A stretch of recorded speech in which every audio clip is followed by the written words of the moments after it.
교회 생활, 강단만 돋보이는 교회. 어렸을 때 교회 강단 뒤에 의자 셋이 가지런히 서 있는 것을 보았었다.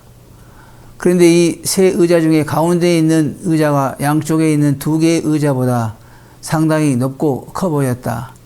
이에 대하여 퍽 궁금하게 생각해 오던 중 한 번은 이 수수께끼를 스스로 푼 듯 만족하게 생각한 일이 있었다.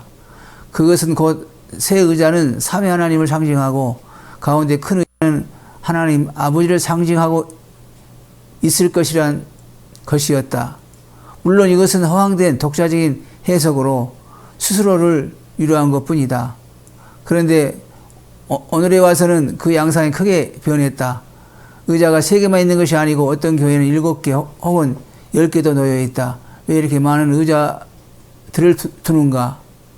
지난날의 나의 어린 시대와는 다른 오늘에 사는 어린이들이 어떤 신비로운 생각을 하고 있을까?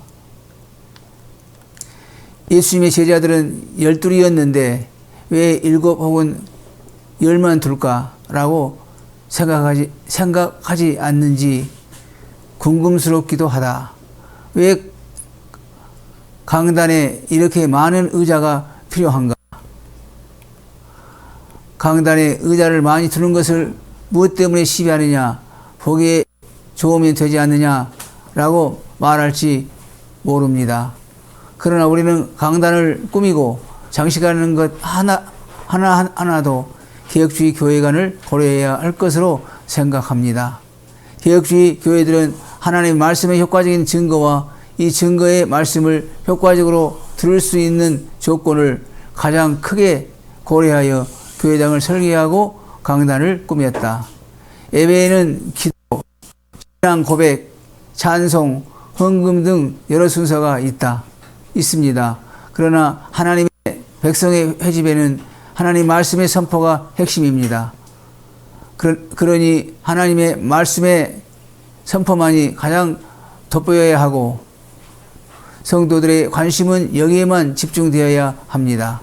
그러기에 개혁자들은 교회 개혁과 더불어 교회당 전면 중앙에 재단과 높은 감독의 의자들을 다 드러내고 중앙에 하나님의 말씀을 전하는 강단만을 높이 세우고 이 강대상 뒤에는 말씀을 전하는 목사의 평범한 의자 하나만을 두었었다. 제네바를 방문하여 칼빈이 평생 설교했던 베드로 성당을 찾아본 사람이면 누구나 이것을 확인하게 될 것입니다. 말씀을 전하는 강단은 다르게 꾸며져야 합니다. 10사람이나 올라가서 자리를 잡을 만큼 크게 할 필요가 없습니다. 의자를 그렇게 많이 둘 필요도 없습니다. 한두 의자만으로 충분합니다. 값비싼 안락 의자도 필요가 없습니다.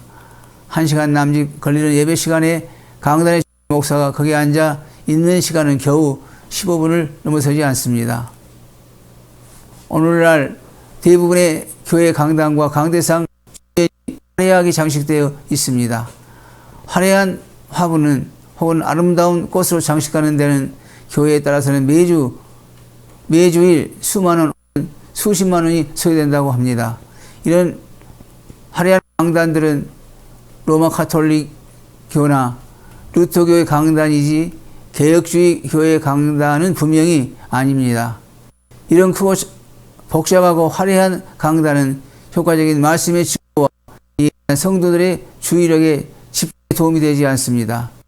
지난날보다 비교적 나은 오늘의 물질 생활이 현재 이런 강단 분위기를 만들고 있는지 모릅니다.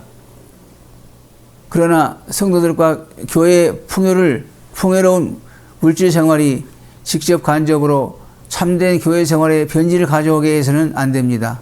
모든 것은 교회가 더욱 참된 교회가 되어가는 데 도움이 되어야 합니다. 개혁주의 교회 생활의 핵심은 말씀입니다. 오직 말씀의 효과적인 증거를 위해 모든 것이 기획되고 꾸며져야 합니다. 이에 장애가 되거나 도움이 되지 않는 요소는 결코 수용되어서는 안 됩니다. 교회는 말씀을 전하는 강대상만이 돋보여야 하고 어떤 다른 것이 주의를 끌게 해서는 안 됩니다. 개혁주의 교회가 더욱 기억해가는 교회가 되기 위해서는 오직 말씀만 일하는 개혁주의 교회의 표를 우리들의 교회 생활에서 재확인할 필요가 있습니다. 들어주셔서 감사합니다.